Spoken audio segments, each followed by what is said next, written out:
jogador mais superestimado da história.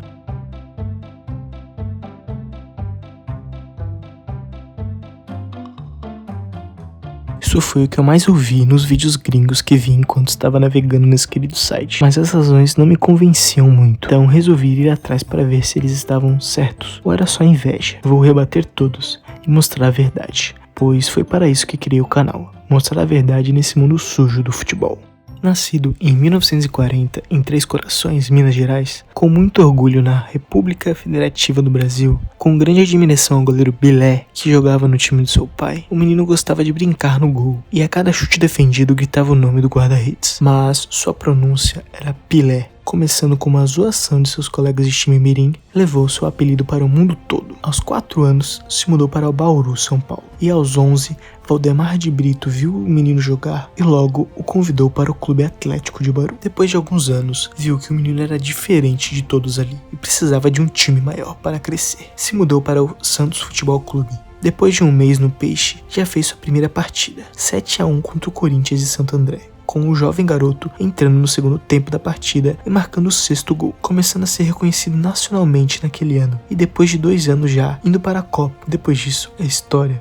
Muito prazer, sou o presidente dos Estados Unidos. Você não precisa se apresentar, porque todos sabem quem é Pelé. Ronald Reagan, presidente da época dos Estados Unidos, ao recebê-lo na Casa Branca. A grandiosidade dele é algo incomparável, como poucos ou nenhum na história do planeta Terra. O rei do esporte mais famoso do mundo, do Alasca à Nova Zelândia, da Sibéria à Antártica. Poucos não saberão quem é Pelé. Nenhum ator, atleta, cantor, poeta, pintor, cientista é conhecido mais que o jogador brasileiro. Nos anos 60 e 70, o Clube Santista fazia várias excursões ao redor do mundo, levando o nome de Santos Futebol Clube, Seleção Brasileira e Pelé, mostrando todo o seu futebol, atraindo uma multidão naquele tempo. Um dos responsáveis a levar o nome do futebol brasileiro ao mundo. Em alguns países, eles queriam tocá-lo, em alguns queriam beijá-lo, em outros, eles até beijavam o chão no qual ele andava. Clodoaldo, volante da seleção brasileira e do Santos entre 65 e 79. Certamente ele foi a primeira estrela esportiva mundial, mas sempre deixando claro que Edson é um e Pelé é outro. Sempre falava de Pelé em terceira pessoa, separando a pessoa que foi muito questionada em toda a sua história do jogador, quase perfeito que era. Mas obviamente não é assim como ele queria. Suas polêmicas, como quando não quis reconhecer a filha, mas isso é papo para fora de campo. Vamos voltar para dentro de campo. Antes dele, a camisa 10 era só mais um número como todos os outros, mas na Copa de 1958 caiu a 10 para o Rei, com direito a gol na final para a primeira conquista do Brasil na competição. A 10 foi ganhando fama para os melhores do time, como Maradona, Zico, Zidane, Platini, Rivaldo, Messi, Rivelino, Ronaldinho Gaúcho, Neymar. Se eu ficar aqui falando todos, vai ser 10 minutos só falando deles. Com 3 Copas na conta, é o jogador mais ganhador da maior competição do mundo, colocando o Brasil em evidência e transformando no país do futebol. Não só ele, é claro, mas é um dos culpados dessa fama da seleção brasileira. Era muito decisivo, fazendo gols na final de 58 e de 70, que todos nós concordamos, é o melhor time de todos os tempos. Mas vamos aprofundar mais pra frente nessa seleção. Para responder os gringos, no Santos ganhou 10 estaduais, 6 campeonatos brasileiros, 2 Libertadores e 2 mundiais. Colocou o nome do clube da Baixada Santista no topo do mundo. Seus gols é uma das milhares de polêmicas que rodeiam um craque. Segundo a CBF, o Rei fez 1.281 gols. Segundo o Santos, 1.282. Segundo o próprio Pelé, 1.283. Segundo a FIFA, 756. Uma diferença enorme da FIFA para os outros, porque a federação considera apenas jogos oficiais, não entrando jogos amistosos. Tem alguns que consideram os 700, outros que consideram os 1000, como o livro dos recordes, que reconhece os 1.283 gols do Rei. O que não podemos negar é que seus gols eram espetaculares, tanto que até gols que ele não fazia ficava famoso. E por uma enorme tristeza, a maioria de seus lances não foram documentados em imagem. Segundo ele mesmo, o gol mais bonito que marcou não foi documentado.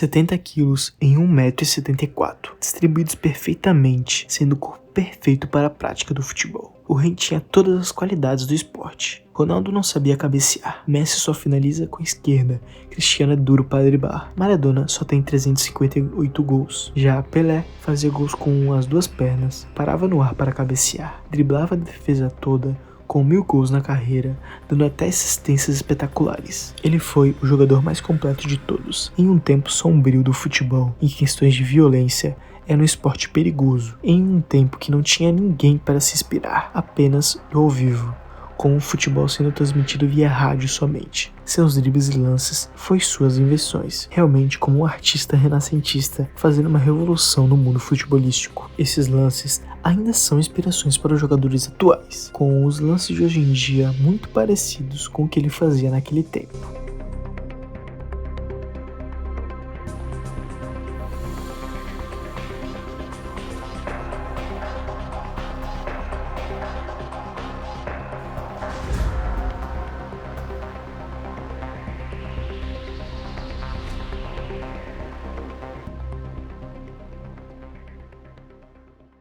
O seu jogo era à frente do seu tempo, até porque depois de 60 anos estamos vendo lances parecidos e comparando com as estrelas atuais. Mesmo fazendo as comparações dos lances, é impossível discutir a qualidade de jogadores de épocas diferentes, pois são estilos de jogos diferentes, posições diferentes, condições diferentes. E mesmo assim, os gringos têm a capacidade de diminuir o rei, como a patética revista 442, colocando o rei em quarto lugar e vários canais de YouTube o chamando de superestimado. E até alguns brasileiros têm essa opinião. Mas será mesmo que o Pelé é superestimado?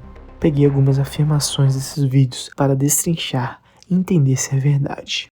Jogavam contra fazendeiros, Eusébio com Benfica e Portugal, Yashin com a União Soviética, Cruyff com Barcelona, Di Stéfano com Real Madrid, Bobby Charlton com Inglaterra. Em seus confrontos internacionais foram contra esses oponentes lendários, que eram muito bons, sendo campeão mundial de clubes em cima de Benfica e Milan, campeão mundial contra a Suécia, que era fortíssima naquela época, e a grande Itália. E no campeonato nacional caímos em outra afirmação que vamos combinar é muita burrice.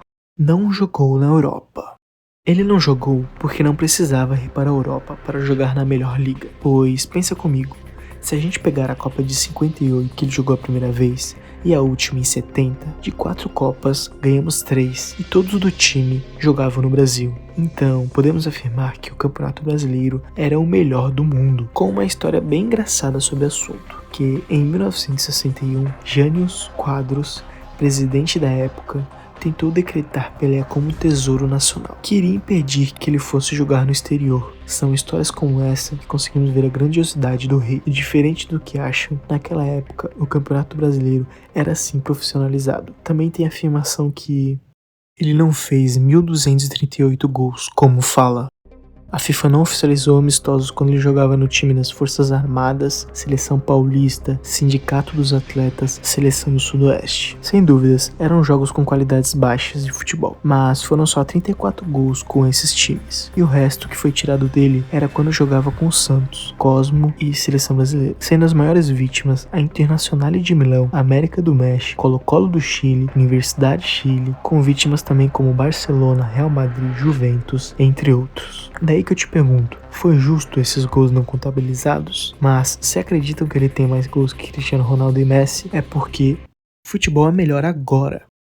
Certamente é a afirmação mais verdadeira. O futebol evoluiu sim, e um dos culpados é o Rei Pelé. Antes dele, o futebol era mais lento, sem preparações físicas, com poucas inovações. Mas não levam em consideração que na época os campos eram piores, as chuteiras eram piores e a bola era pesada. E os cartões amarelos e vermelhos começaram a serem usados só na Copa de 70, muito mais violento que hoje, que era muito mais difícil jogar futebol e ele mesmo assim fez tudo o que fez. Esse motivo que usam enaltece ele e não diminui como querem. E o último motivo que eles mais usam é: nunca foi artilheiro de uma Copa. Nem Messi, nem Maradona, nem Cruyff, nem Cristiano, e são os mesmos que aparecem no topo da lista de melhores e maiores do esporte. Só que com um porém, o único com 3 copas ganhas é o rei, maior que muitos países, um único jogador. 58, com apenas 17 anos, marcou 6 gols com direito a 2 na final, sendo um golaço, um dos gols mais icônicos de sua carreira. 62, um gol e logo depois se machucando. 70, 4 gols e 5 assistências, provando que não era só de gol que vivia o rei. Essa seleção foi a melhor e maior da história, com 5 camisas 10. Tostão, camisa 10 do Cruzeiro, Jairzinho, camisa 10 do Botafogo, Rivelino, 10 do Corinthians, Gerson, 10 do São Paulo, e o rei. Zagallo botou todos para jogar, todos para marcar, e o resto é história. Revolucionaram o futebol em um 4-3-3, com Tostão fazendo um falso 9 na época. Uma formação que conseguimos ver até hoje em dia. A primeira vez que a seleção mostra o jogo bonito para o mundo, até porque foi a primeira Copa transmitida a cores para o mundo, impulsionando ainda mais a popularização do Rei Pelé e até mesmo do futebol. Ele deixou um legado, o maior legado. Pelé virou um adjetivo, o Pelé da música, o Pelé do basquete. Eu dizia antes do jogo, ele é feito de carne e osso, como todos nós. Eu estava errado. O maior jogador do futebol do mundo foi Di Stéfano. Eu me recuso a classificar Pelé como jogador, ele está acima de tudo. Pelé era o único jogador de futebol que superou os limites da lógica. Cheguei esperando parar um grande homem, mas saí convencido de que tinha sido superado por alguém que não nasceu no mesmo planeta que o resto de todos nós. Até o fim dos tempos, não haverá ninguém igual ao rei.